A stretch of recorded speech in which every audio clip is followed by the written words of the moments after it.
Welcome everyone to the Friday, November 3rd Rotary meeting of the Park Cities Rotary Club. At this time, I'd like all new members to stand up just to be identified. All new members, could you stand up? New members, any new members? No new members. But also this next 5 minutes or so, everyone just stand up and just kind of meet with your guests and friends, and then we'll get the show on the road. Thanks.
Not them, but some local group that's patriotic, you know, and all that. But we didn't do that last year. We only did us. Okay, so but just get it done, guys. Okay, everyone, we're going to get the show on the road here. I'd like to have Daniel DRABINSKI come up, and we're going to do the invocation and the pledge.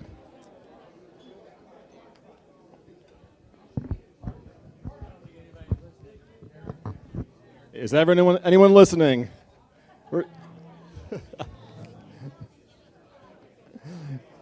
Here comes Daniel.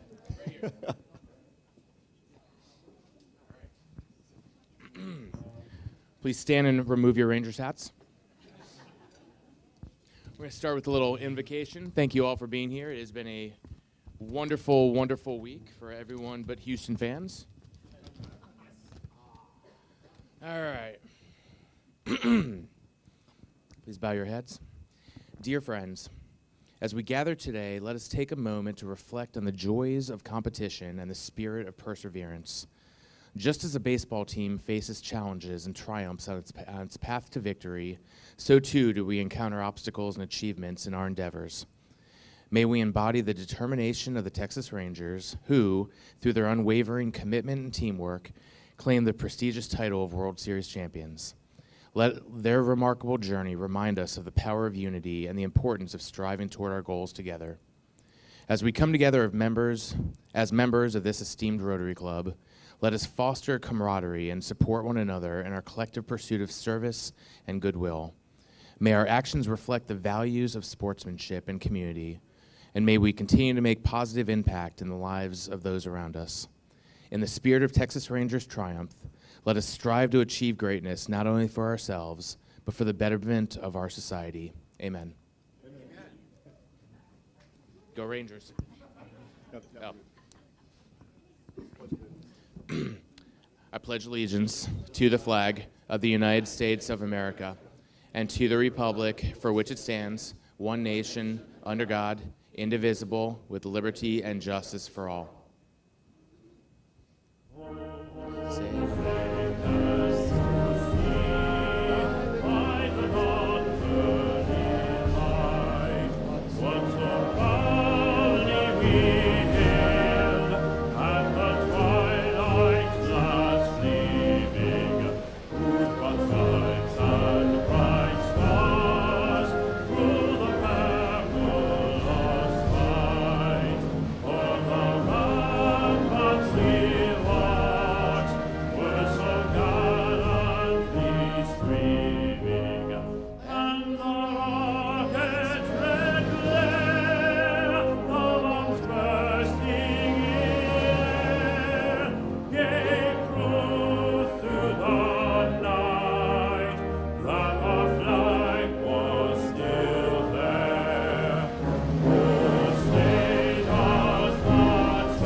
Play ball.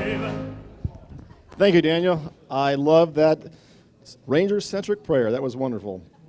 Now I'd like to have call out for Happy Bucks. Any requests for Happy Bucks? We have plenty to be happy about. I've got a few in a second for the Rangers, but go ahead.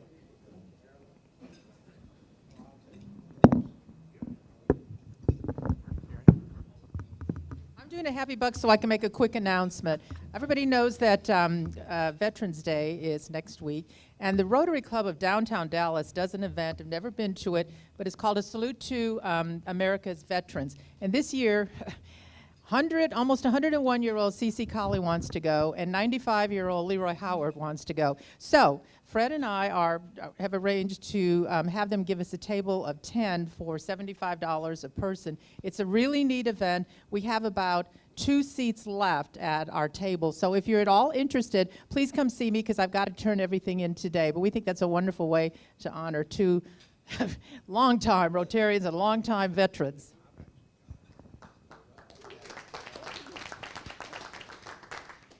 I have some happy bucks today to celebrate the past weekend when I shared sibling revelry celebrations with all 3 of my living brother and sister.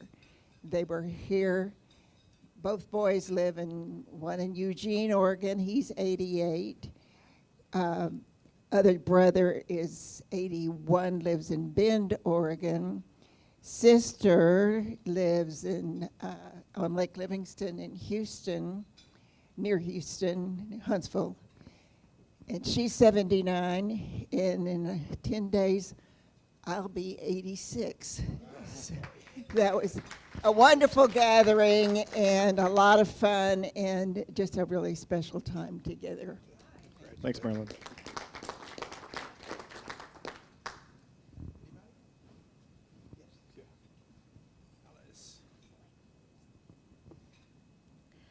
Tomorrow, Roger and I will celebrate 45 years. Woo-hoo.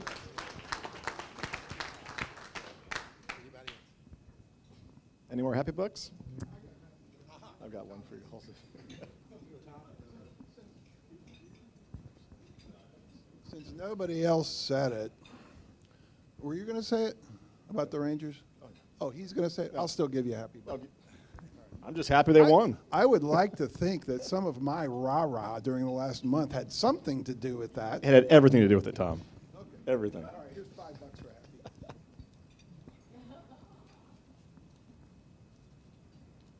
Thank you. And this is to add on to what Tom just said. Thank you, Tom. And now any guest.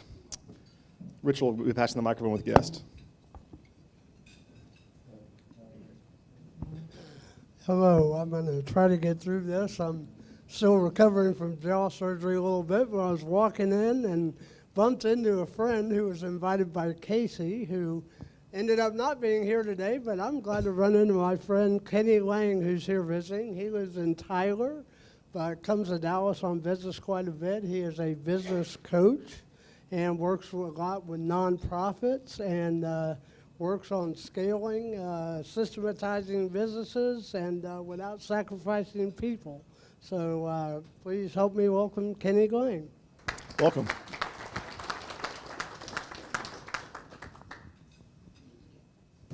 Good afternoon, everyone. I have the pleasure of introducing my guest, Avery Lewis. He works with me at Atmos Energy and kind of doing a shadowing opportunity, if you will, to see a day in the life of what I get to do representing the company. So please help me welcome Avery to our group.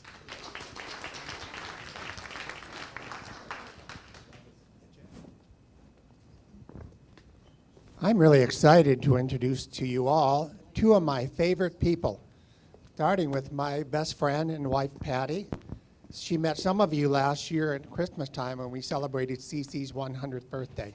So I'm glad that others that you did not meet can have a chance to meet Patty. We've been happily married for over 37 years.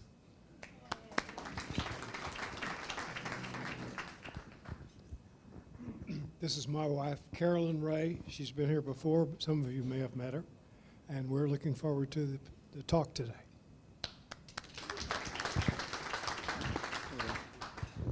Please help me welcome back Marshall Weaver. He was a member of our club for 21 years and is coming back, has his interview to come back in the club today. So please help us welcome Marshall Weaver. Welcome, Marshall.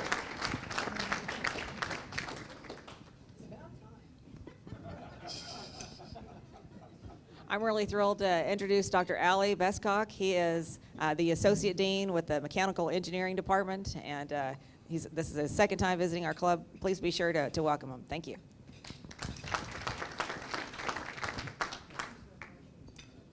Any others? Okay, I'd like to have Van Oliver come up now and talk about the foundation. Go Van!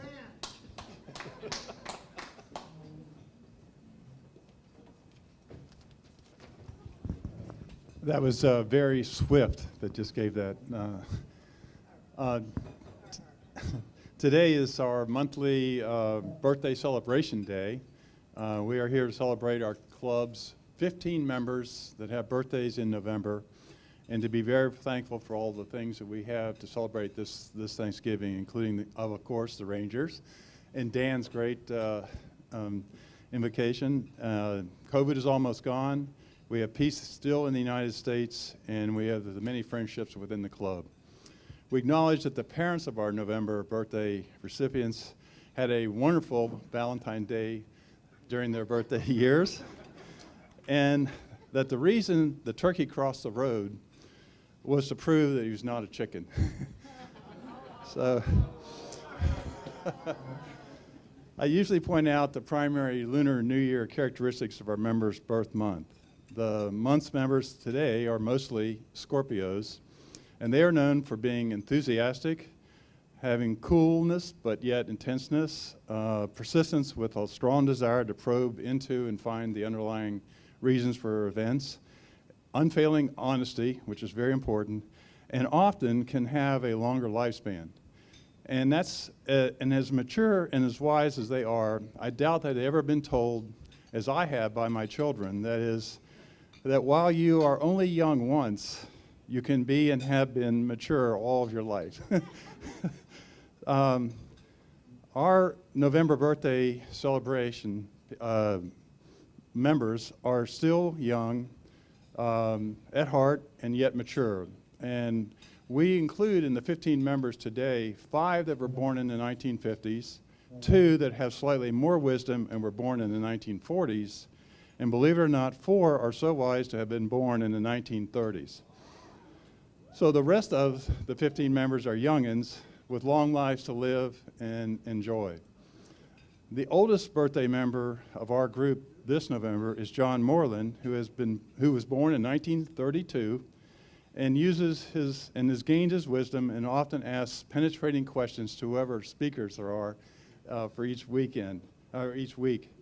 And John told me that as you get older, though, 3 things tend to happen. The first is your memory starts to go, and the rest of the 2, I forget. So you'll have to ask John. What I do remember, and would be remiss if I didn't point out, that 2 of our November birthday recipients or celebrees are Lee Wagner, who's on vacation, but he was our past president, and you can think that his enthusiastic nature is typical of the November folks. And also Marilyn Hargrave, who came from California and was president of Seals Beach Rotary Club. So I wanted to honor that. And also, I think I would be remiss if I didn't point out that our international grand fellow, Greg Pape, celebrates this month 40 years of being a member of our club. So that's good. And I am also asked to urge each fellow November birthday member to contribute to our club's foundation to help its projects, to help its grants, and to keep the club financially strong. And you can do that online, or you can give a check to Lori or me. And I also would like to point out that, and Susan Glenn, I don't know if she's here, but she won the Jeff McNaughton Ace of Spades lottery last month, and she decided to contribute all of her winning proceeds to the foundation. And so that was incredible. And I'd also want to point out, and we'll do so later, that Doug Means regularly contributes to the club's foundation in a way of honoring the deceased, the sickly, and the members of the family. And he does so regularly, and it's really a tribute that he does that, and it's I've been able to observe it, so I appreciate that. So now I would ask for all the November celebrees to stand up, be appreciated, and we are thankful for your being a member of the club.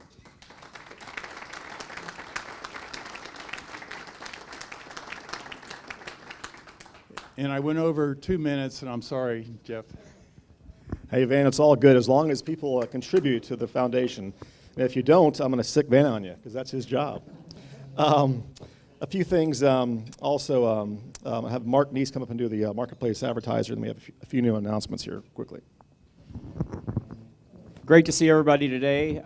It's important for us to support the club, not only through our foundation, but also if you'd like to promote your business, We do have a few ads available for the Marketplace Advertiser.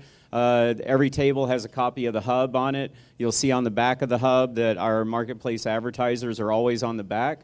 The board has decided to prorate the Marketplace Advertiser as we go throughout the year. So if you haven't jumped in yet and you were thinking about it, come to me and talk to me about what the rate is now to be able to be a Marketplace Advertiser. So we'd like to recognize, my screen went off, hang on. Yes, well, I know who it is, I need my script. So we'd like to recognize Sarah Ollier today as our Marketplace Advertiser. She's been a member for 7 years, I think we figured out, and is, if you don't know, she is our president-elect, so she will be president of the club next year, and we're happy for that, and for everything that she's done, particularly with the parade and everything else that she does for the club. So she's a great member. She's a board-certified estate planning and probate attorney. Her firm, Ollier Law Firm, is a boutique estate planning firm. She's a solo practitioner who enjoys working with families and business owners to transfer assets to the next generation. People ask her who is her ideal client. Pretty easy answer, anyone who understands that the United States has a 100% mortality rate. So anyone who needs a will, medical power of attorney, financial power of attorney, she's a great asset for them. Clients' preferences, wealth type of assets, goals ultimately dictates the type of estate plan that she creates for them, and she works hard to learn each client's family goals and worries as well, and she works with clients on all levels of assets. Her office is in Old East Dallas, and she invites any of you or someone that you might want to refer to her to call and set up an appointment for a free initial consultation. So please help me in thanking Sarah Ollier for being our advertiser today. Thank you, Mark. Sarah, sorry about that. You almost passed away there. You'll be president after Nolan is next year. So that's all. I know, Nolan, I'm sorry, you don't get a pass. Also, I'd like to announce, a lot of you should have received already in the email today from Tanya Boughton, our Christmas tree lighting event's coming up here on December 3rd, 3 to 7 p.m. And I think the Cowboys they're not playing that weekend, are they? Am I correct with that? I think so, either way.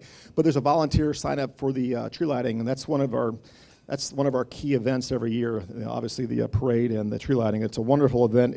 For new members who have not participated in that, it's a lot of fun because we have the whole SNIDER Plaza blocked off for us, and we have all the vendors out there and the kids and puppy dogs, and it's just a great event. So please look into that and sign up. And also, Marc Casher sent out, for those members who pay twice a year, look for your due payments, your second half in an email, so you should have that. I'd like to have Valerie PELAN come up now and make an announcement.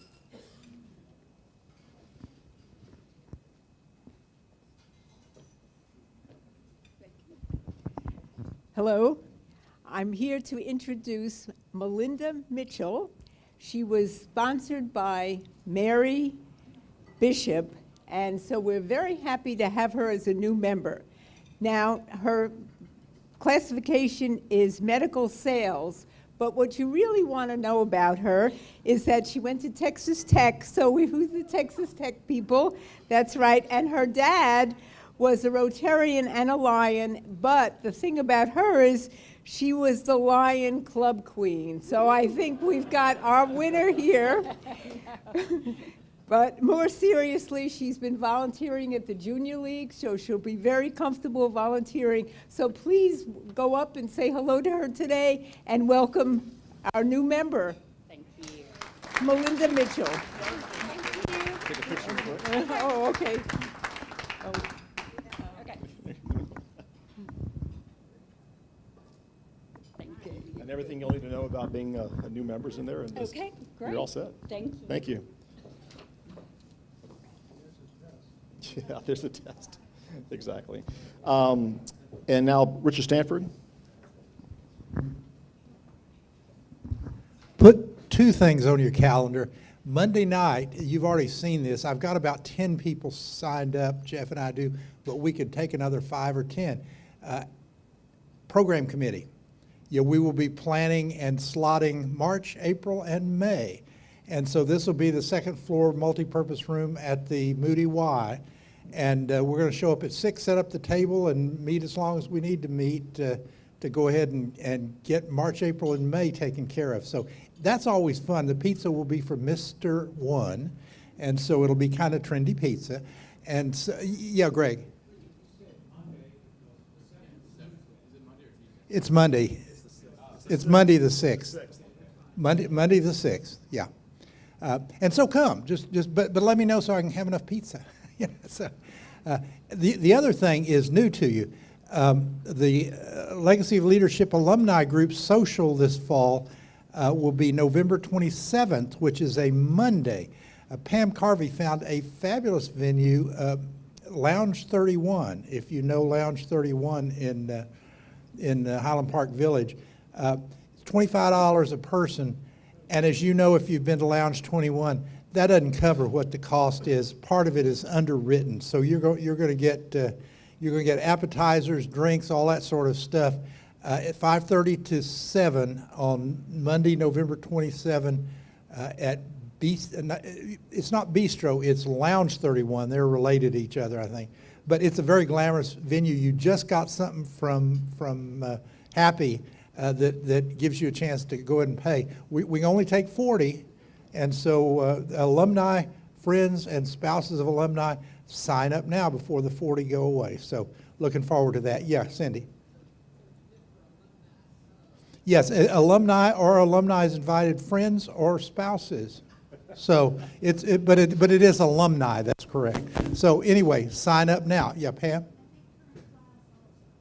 Okay. Current class also. So if you want to come, y'all come. We will be there. Thank you, Richard. A few other little announcements before we get our program going. You've seen Happy's announcement for the wine tasting event on Thursday, November 9th. So sign up. You can go online and do this. Happy, how many people do we have so far? Do you know?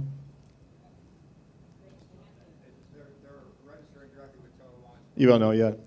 I saw a good number that were already on there when I signed up. And then on the Friday, November 24th, we will not have a meeting because of Thanksgiving. So just keep that in mind and make sure you don't show up. Our raffle tickets have Pat Martin. We're going to get Marc to draw a number out of the bowl for our raffle.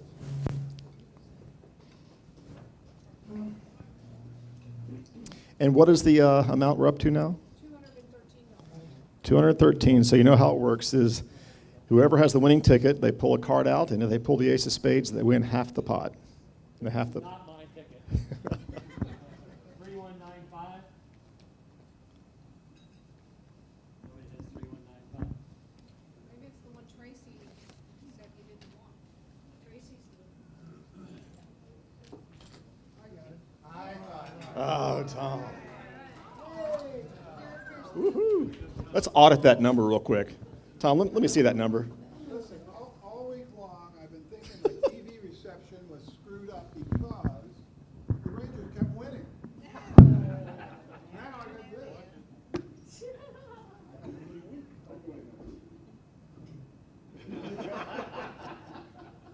that how the Rangers did it? No, that's how the Astros did it a couple of years ago. My lucky 9 of whatever this is.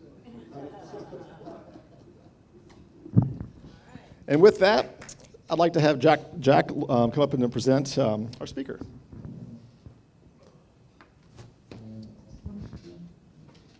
Can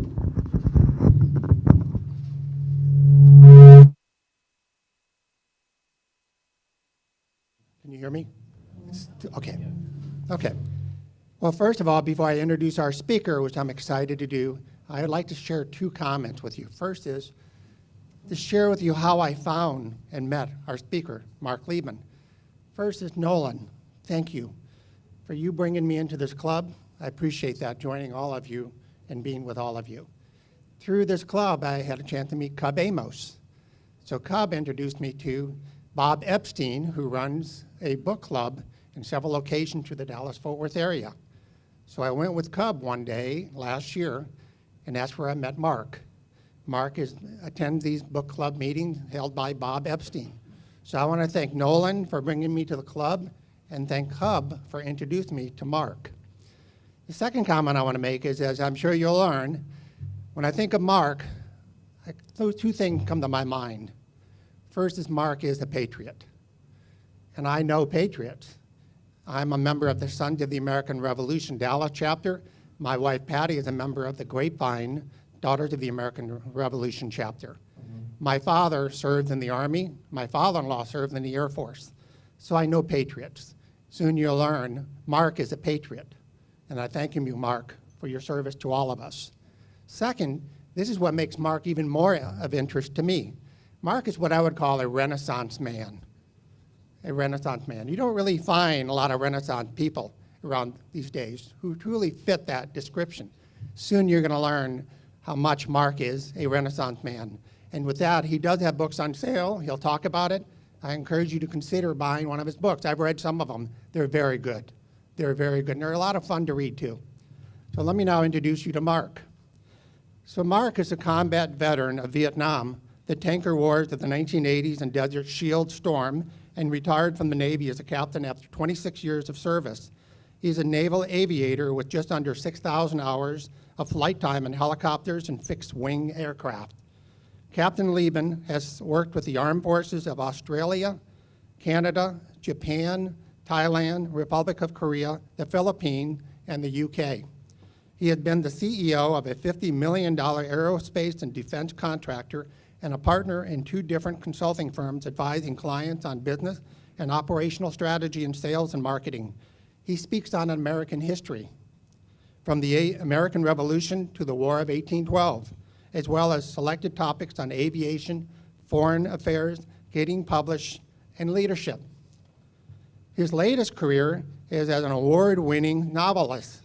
5 of his 13 novels have become Amazon #1 bestsellers, as well as winning other nationally recognized awards. The Liebman lived near Aubrey, Texas. Mark is married to Betty, his lovely wife, and on his script it said 53 plus years. I just learned today. Mark and Betty will be married 54 years in just a few days. Mark, thank you for coming to speak to us. We welcome you.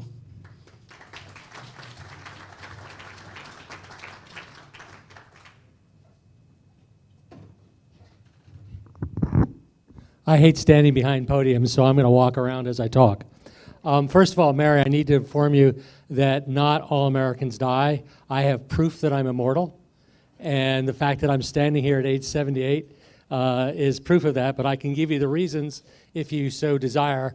I can do it like a consultant in 3 bullets. But anyway, I'm going to talk about the People's Republic of China and the threat, and I put it in 4 dimensions, that it poses to us as a nation. And I know I'm going to get a question about will the Chinese or the PRC invade Taiwan, and I'll tell you the answer right now, and which is not no, but hell no. And that's a whole nother presentation and conversation, but I can give you some of the reasons as to why. So anyway, I'm going to start off with, okay, let's see if I'm not getting anything to move. Can you just click to the first slide? Which button do I press? I press. There we go. Okay.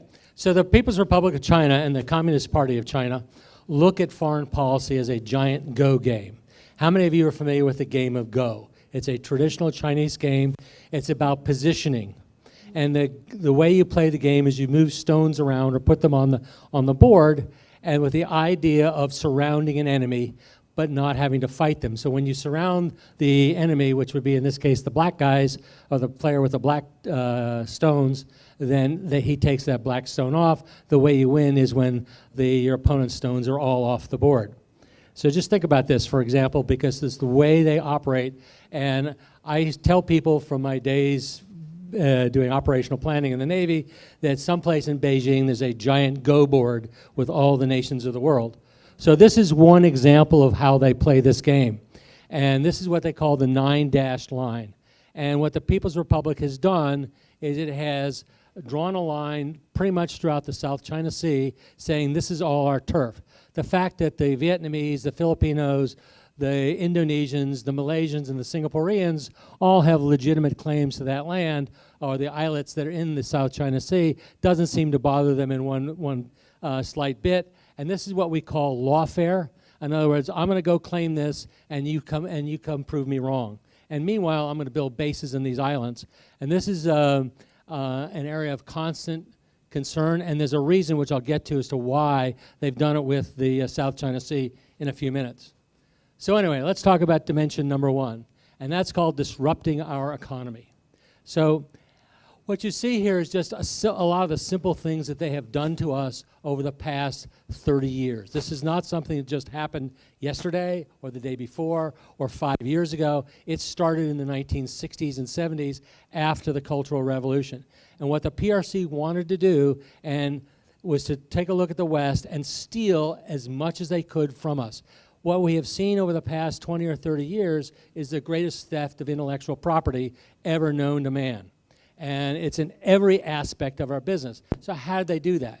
One is outright theft, okay? And that's literally breaking into people's businesses, stealing it, whether it's through hacking or otherwise. Another way is forcing you, if you want to do business in the People's Republic of China, is to give them your intellectual property through sharing some of your processes, some of your IP, whatever, so that you could actually set up a factory or a business in the People's Republic. Another more subtle way was they started sending their students to our universities. Now, whether you like our universities or not, they're well respected around the world, especially those that focus on engineering and science. So what you started to see was hundreds of Chinese nationals suddenly appearing on the applications to go to places like Texas A&M, Caltech, MIT, our top engineering schools. And if I left out your alma mater like Texas Tech, I'm sorry. But the point being is they're all over the place.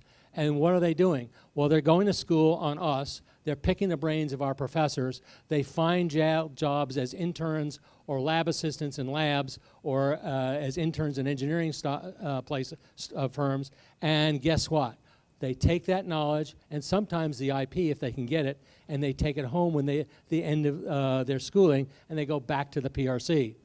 So this is just a laundry list of some of the things that they've done. The other thing that they've done, and we're starting to see some of that again, is they get involved with front organizations that they set up and fund that contribute to candidates.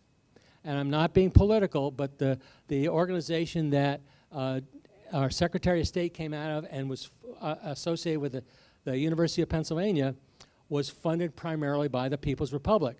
And so Secretary Blinken operated out of there, and much of their budget came out of Beijing. It's a fact of life. By the way, so did most of his foreign policy team. Does that mean that they're influenced by the PRC? I'll let you answer that question. But they've done this a lot, and they've also done it with community groups throughout the country, Chinese American chambers of commerce. All these kinds of things are ways that they influence and get access to us as business people. I'll talk about the military in a little bit.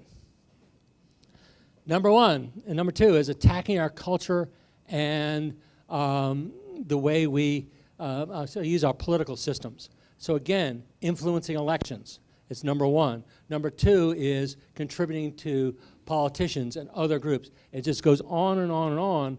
And throughout the past decade or 2 decades, it's actually ramped up. Under Xi Jinping, this has become a #1 priority. And so what do? They basically will get in, and if you don't toe the Chinese line, or they'll provide media organizations with talking points and that are well thought out, and unless you study history and unless you go back and look at the original source documents, you won't understand or know the differences of what the propaganda is, as well in terms of ground truth. And so what happens is these lies or this information has been then processed and it's now adopted and people are taking it as fact, when in reality it's just not accurate. And I'll give you a simple example that's going on today. Okay, this has to do with the People's Republic, but it's a simple lie that's being perpetrated. The President of the United States spokesman and the President said that there is no intelligence showing that Hamas was influenced in the attack on Israel on October 7th. Well, that just doesn't pass the smell test. Why? Because anybody who's been following this knows that Hamas is funded by Iran. Iranian advisors have been in Iran, in Gaza for almost 15 years, and they've done everything from money, 93% of it. They've provided training, logistics, weapons, et cetera, et cetera. And if you ask anybody who's been a military advisor, they will tell you once you've been involved with a country for that long, then you know pretty much everything that goes on inside the military. Well, the Chinese have done the same thing, but they've done it through industry, and they've done it through sending us information that is simply not true. And we've picked it up, and I see it all the time. Okay, let's see if I can get to number 3. Gaining military superiority. This is the one that gets most of the attention because the People's Republic of China has the largest military in the world, and as of about 8 or 9 years ago, the largest navy in the world, which pains me. But we have been drawing down the military for decades. It's a mere shadow of what it was when I retired in terms of both capability and sustainability. That's a whole nother conversation because we as a nation are about to face the prospect of having to refinance or what we call, there's a better word for it, but basically redo our military, upgrade it, because my son, who just retired from the Navy as an 06, was flying an airplane that was 20 years old. We have gentlemen, young men and women now flying airplanes, B-52s, that the serial numbers are in their grandfather's logbooks, okay? We have the average ship in the United States Navy, it's now dropped, but it used to, about 5 years ago, was 30 years old. Now, granted, a ship's life is 50 years, but the fact of the matter is we weren't building ships. The Chinese Navy has gotten extremely large. It's beginning to become what we call a blue water Navy, which means it can operate well outside its territorial waters. We're starting to see that they have aircraft carriers. They're starting to deploy them. In fact, we're about to see a small Chinese surface action group show up in the waters off Israel and off Gaza. They're on their way. They're, by the way, based in Djibouti. Djibouti, where's that? It's in the Horn of Africa. So Djibouti is a nation that sells its land or its port to other nations to allow them to conduct a military base. If you looked at Djibouti in the 1950s, you would know that it was the headquarters and primary base of the French Foreign Legion. Well, the French pulled back, and we took over the base. It's now run by the United States Navy Reserve, but there are about 5,000 American servicemen based in Djibouti, along with French, Brits, and some other allies. And across the bay is the Chinese base.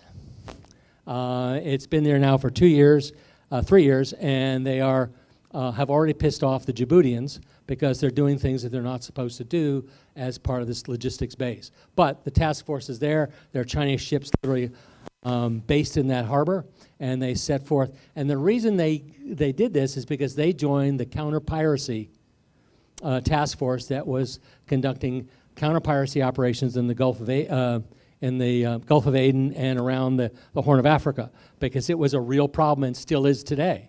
So the Chinese joined this international organization for 2 reasons. One, because they get 90% of their oil from the Middle East, from the Arabian Gulf. Okay? Number 2 is they wanted to learn how we operate firsthand, because if you join a task force, there's all kinds of things that you have to learn. How you steam in formation, how do you communicate, what are your tactics, all this kind of stuff. So we had to share this with the People's Republic of China. But if you look at every modern Chinese ship, every modern Chinese airplane, and compare it to something that was in our inventory about 10 years ago, they look an awful lot alike. And why? Because they conducted one of the most aggressive hacking, theft, whatever you want to do, operations known to man, and they stole a bunch of stuff. Lockheed Martin was hit. They got F-35 about a third of the way through its design. The new Chinese destroyers look exactly like the Burke-class U.S. ships. It just goes on and on and on. And yes, the laws of aerodynamics are the same over Beijing as they are over Washington, as they are over Moscow, but there's a lot of nuances that you don't pick up, that you don't know unless you've been there and done that. So this is probably one of the things that scared the heck out of me, but mainly because the Chinese are in a position now to start to threaten the rest of its neighbors. And that's primarily Japan, South Korea, the Philippines, and ultimately Australia. And so one of the more interesting counters to this was, if you're not following the news, is the United States and the United Kingdom are selling nuclear submarines. Actually, they're going to be new build, but initially they're going to be stuff that were taken out of inventory to the Australians, who are going to replace their conventional class submarines with nuclear boats. On a one-for-one basis, by the way. Normally you don't do that. So the reason is, everybody asks, well, why? Well, Australia is fairly large. It's larger than the United States. But you base a nuclear submarine in Darwin, you're now literally on the edge of the South China Sea, and nuclear submarines have longer endurance, can go farther, and are ultimately far more capable than even an air-independent propulsion submarine. So this is a game changer. It got the attention of the exact people the Aussies and the United States and the Brits wanted, and that's the gentleman in Beijing. So anyway, so the other thing they're doing, and this is part of the cultural and economic warfare, is they go to developing nations and say, look, you need a new telecom system. Well, we're happy to put that in. And, oh, you don't have the money? Oh, we'll loan you the money, and we'll do it at very favorable rates. Okay, so suddenly you have the PRC now providing the telecom infrastructure to a country such as the Solomon Islands or Kiribati or some other African nations. Now, 5 years later, when the loans come due, these governments don't have the money. What do? Well, the Chinese say, well, that's okay, you can pay it off a little bit at a time, but in the United Nations, we want you to vote this way. Or we want you to kick out the United States or from its base. Or we want you to allow us to base some soldiers in your country. By the way, there are about 1,000 soldiers from the People's Republic of China in Venezuela. Nobody knows that. Or no, nobody. We know that, our intelligence people know that, but why are they there? 3-letter word, begins with O, oil. Okay? Another reason is Maduro needs money. Guess who has money? The People's Republic of China. So there's a growing relationship between the PRC and the Venezuelans, and that is literally on our doorstep. This is part of lawfare. It's what they're doing is not illegal. Okay? Now, if you've heard of the Solomon Islands, you probably have heard of an island called Guadalcanal, a famous series of battles during World War II. Why do they want to be in the Solomon Islands? The same reason the Japanese did, because they can get bases there that can cut our lines of communications with Australia and New Zealand. So, and here's the last one, and this is the one that gets everybody's attention. I use COVID as an example of this. These are what the Chinese call special operations. Now, there's no evidence that the Chinese allowed, when I say allowed, purposely let the bug that we know known as COVID-19 out. There's no evidence of that. But the lab that they that were testing this and doing things that under the UN Charter they're not supposed to do, which is gain of function research, was controlled by the People's Liberation Army. That's their army, Chemical Corps. Their Chemical Corps does biological and chemical warfare. And so something happened in that lab. We don't know what. Most of the intelligence people I've talked to and most of the reading I've done says there's some kind of accident. The bug gets out. Okay? So we pretty much know what happened, sort of. So 3 things happened that are really, really ugly. Number 1, it gets out, and the People's Republic of China misleads the rest of the world about what the bug was, how it got out, its characteristics. So nobody in the World Health Organization really had any access. This was part of the problem we had in developing a vaccine. The second thing is that the Chinese allowed its nationals that they knew were infected to travel. So they had 2 large contracts in Europe. One in Spain to put in an updated high-speed rail system, and the other to put in a telecom system in Italy. Chinese technicians were going back and forth as COVID came out, back and forth to Italy, right after from Wuhan. And guess what happened? Where were the initial hotspots in Europe? Italy, Spain. So what this told me, or tells me, is that the almighty dollar, or in this case yuan, or euro, depending which way you want to look at it, was more important, and plus the fact the Chinese now, I believe, sat back and said, this has gotten out, and now we're going to watch and see how the West responds. So what also happens is, what they didn't count on was it spread like wildfire within the PRC. They had a third of the country locked down until last spring, literally locked down to the point where they were looking at outright dissent. Now, I do another presentation on risk and the war in the PRC, but last year there were 250,000 demonstrations against the Communist Party, the Chinese Communist Party, and the hegemony of the government that they acknowledged that had 1,000 people or more involved. Any opposition to the government is ruthlessly suppressed.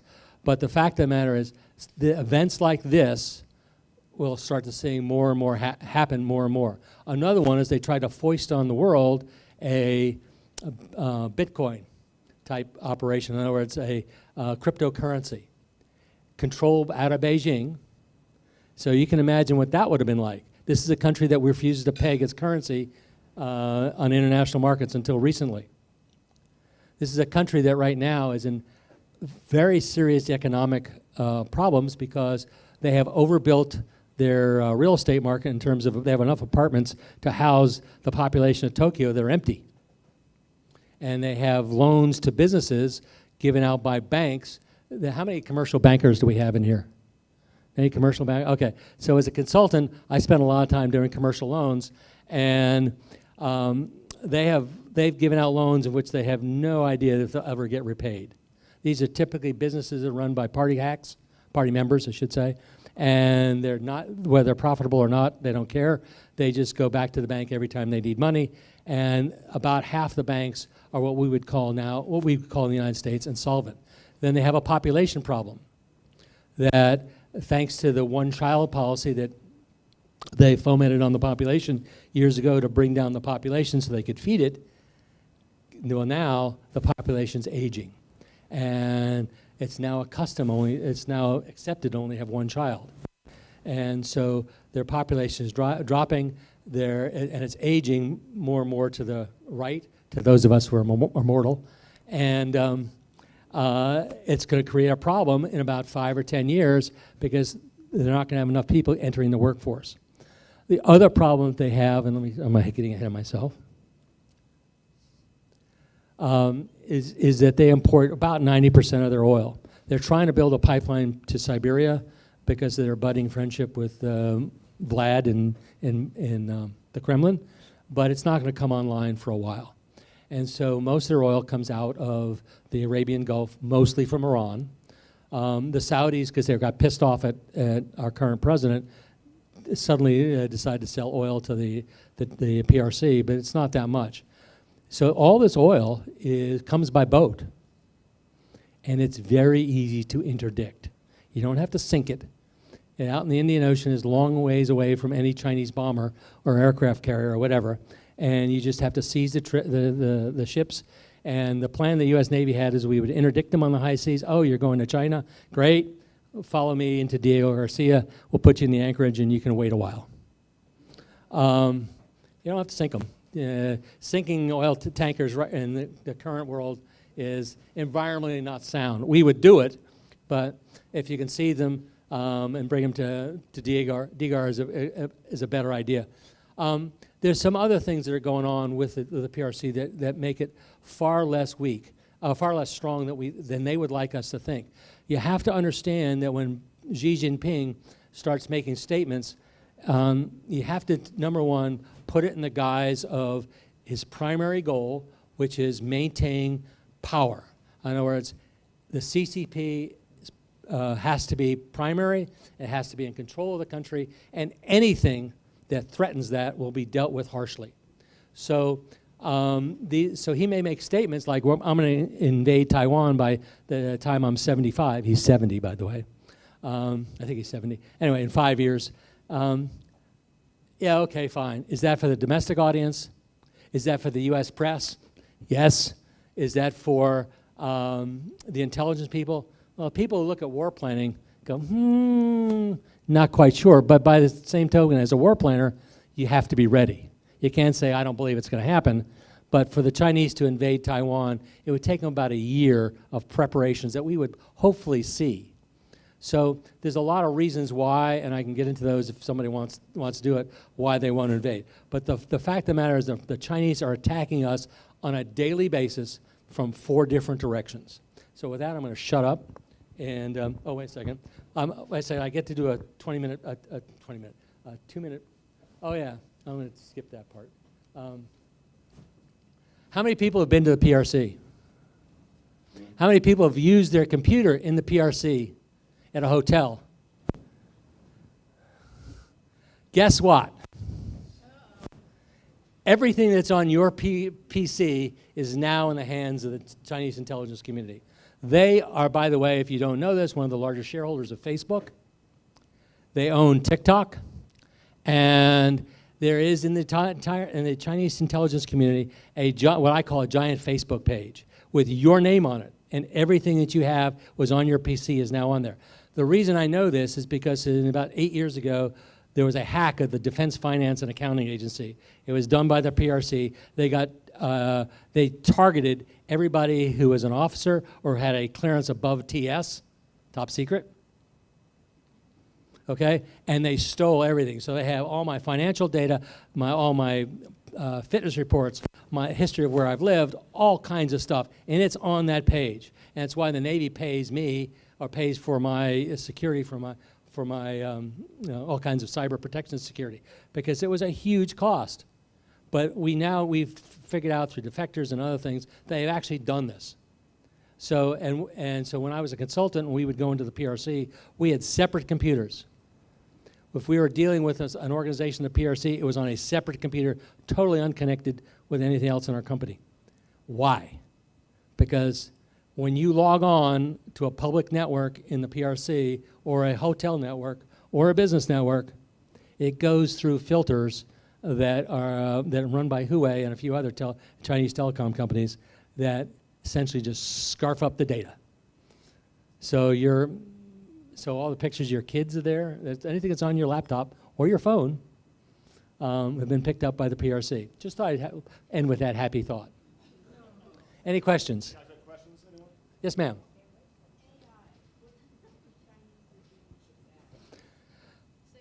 AI, what do I think the Chinese are doing with that? That's a great question, because I don't think anybody knows what anybody's doing with AI. So you have to tell me the level of AI. So when you call into an insurance company that says, asks you questions, that's AI, okay? But are we talking about predictive models? Okay, that's a whole nother question. And I will merely tell you my experience before I retired from the Navy. In Korea, we still have this thing. We have a model in the commander of Pacific Fleet, or it's now known as PACOM, that predicts the behavior and whether or not the North Koreans are going to go to war, and some others, okay? And there's 25 indicators for North Korea. And at any one time, 15 or 18 are yellow, 3 or 4 are green, and the rest are red, right? And every once in a while, that thing would just go all red, which means we're going to war. In North Korea, that means in 4 hours or less, we're shooting at each other, okay? I can't tell you the number of times it was wrong, okay? My son flew the F-35 before he retired, and it has all kinds of AI on it. And it's pretty sophisticated stuff. It needs what's between the ears. And when we get out of that, it's bad. So the answer to your question is, I don't think anybody really knows, because I don't think anybody really has figured out what AI really is. When I retired from the consulting company business about 2015, it's 8 years ago, we were starting to trying to answer this question for clients. And the first question I asked them was, what do you want to do with it? Okay, so we already see it in the medical profession. So those of you who have doctors, my wife's a type 1 diabetic, so anytime they prescribe medicines, it goes to this, he logs this thing in, this is what I'm doing, this is the patient, this is their medical history, blah, blah, blah, blah. It tells you what you can do. That's AI. That's very practical. That's an algorithm. But if he enters the wrong data, you can get the wrong answer. Okay? So I think the world is not yet to see what the Chinese are going to do. Part of their problem is they're losing their source of computer technology, us, because most computer manufacturing companies are pulling out. Now defense contractors have been told to provide certification over the origin of the chips and their stuff. I mean, we had to shut down the F-35 production line because we had chips sourced with the PRC, and they looked at them and said, oh, it's sending data back. Oh, what a surprise. So anyway, does that answer your question? Mark, thank you very, very much. We have to close it up here, but if anybody has questions, Mark, can you stay afterwards and answer some questions? Guys, if you have any questions afterwards, Mark, stay real quick. Just I want to say thank you for speaking today, and in your honor, we'll have a book placed at McShane Elementary School in your honor for speaking. Super. Thank you very much. That is good food for thought. It's kind of scary, actually, but clearly. So next week, Ernie Pugh of the U.S. Marine Corps will be part of our Veterans Day programming. Cub Amos will be our chair of the day. And I'd like to have Eric Harrison come up and do our four-way test. Thank you. Please join me in the four-way test of all the things we think, say, or do. First, is it the truth? Second, is it fair to all concerned? Third, will it build goodwill and good friendships? And fourth, will it be beneficial to all concerned?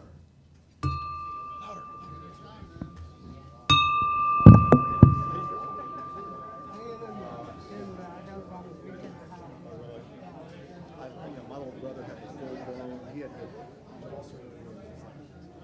my dad wanted me the same thing. I had the shoe jar. Health-wise, I can already tell it's been a great thing. You lost any weight? Not 10 pounds. God, I need to do it. I'm still on the working diet. Yeah, no, I get it.